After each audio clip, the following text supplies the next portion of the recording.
Well, I just got rear-ended.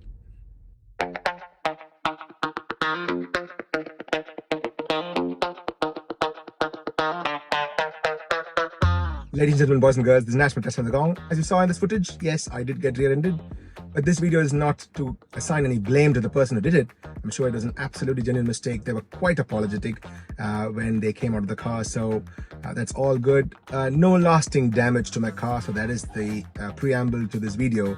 But this video is to highlight the fact that our cars have these dash cams or multiple cameras which can be used as dash cam footages, and how to set this up. That's very important to know how to set this up and make sure that your the USB is formatted and ready, and also do the settings as well, because that is important, because when it comes to something like this, you do need some sort of footage to prove this.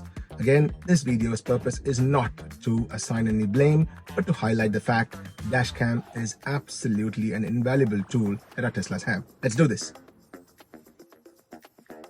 Right here, guys, in case you did not know, our cars do have these multiple cameras which can be used as dashcam.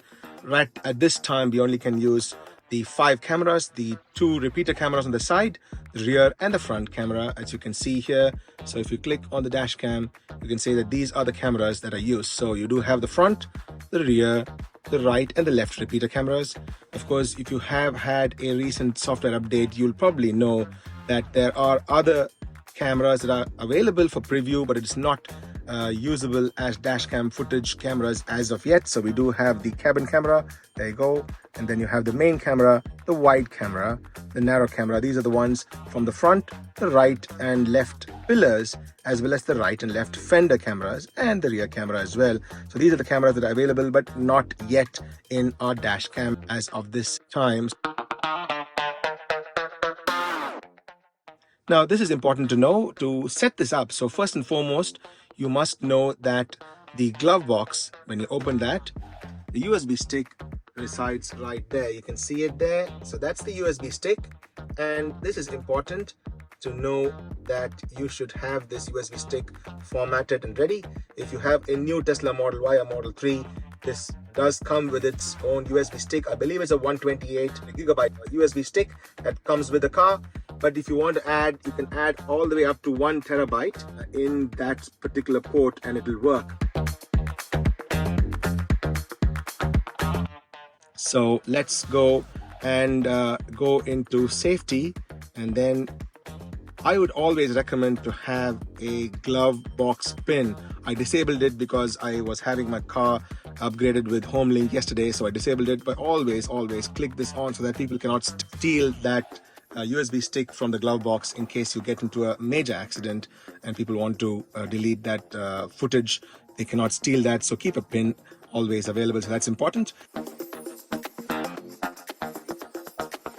I always keep the dash cam in the app drawer. So how to get that? Click on the app drawer and that dash cam will actually sit there. Let's actually do that. Let's click on this and delete. So it goes back to the app drawer. This dash cam will be here. You bring that and place it here so that in case you are in an accident like today, you can click on that and that will save the last footages. That you can click on that and it'll save when you're driving. This is now I'm stopped, so it doesn't do that. It brings up the dash cam, so you can click on that and save that. And the other thing I want to highlight is if you go into safety, you can set up this dash cam here. You can delete existing dash cam clips. You don't want to do that. You want to format the USB drive. So if you have a 1 terabyte hard disk that you place there or another larger USB disk, you can format it here and keep it ready. And then you click on this dash cam and you can say auto so that it always is saving. There is a loop that it keeps saving, and then there is an on honk. So if you press in the horn, that will save the last 10 minutes of dashcam footage, and that is important to know. So don't forget that these are some of the best features that our Teslas have, and it really helps. I also want to show you the Sentry mode. I always keep it on and always starts to get enabled when I leave the car. Sometimes you can exclude at home or work. At work, I do not have a dedicated parking or a covered parking, so you have to use the public parking. So I keep that unchecked. If I want to disable that, I can exclude at home. And I can also exclude at favorite. So if there is a grandmom's house or a relative's house you go to or a friend's house you go to, you can exclude there as well. So that is something that is important. And you can have the camera based detection enabled, and also have the live camera view via mobile. So you can use your mobile phone and see what is happening around your car. So I keep those two checked and turned on. There you go. It always is good to check the USB and make sure that the dash cam is working okay.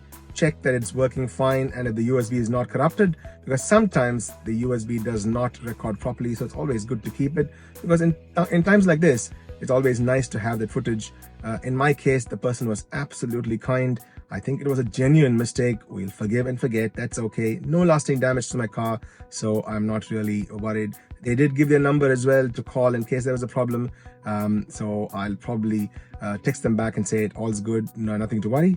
These are the dash cam settings that you should have, and don't forget this. This is very important. Cheers, guys. If you like what I'm doing, a subscription to the channel will be really useful. And if you like to buy a Tesla Model 3 or Model Y of your own, if you kindly consider using my referral code, I'll be highly appreciative of this. I'll be humbled by that. Thank you, guys. I'll see you guys in another interesting video very soon. Until then, this is Nash from Tesla and the Gong signing off. Peace.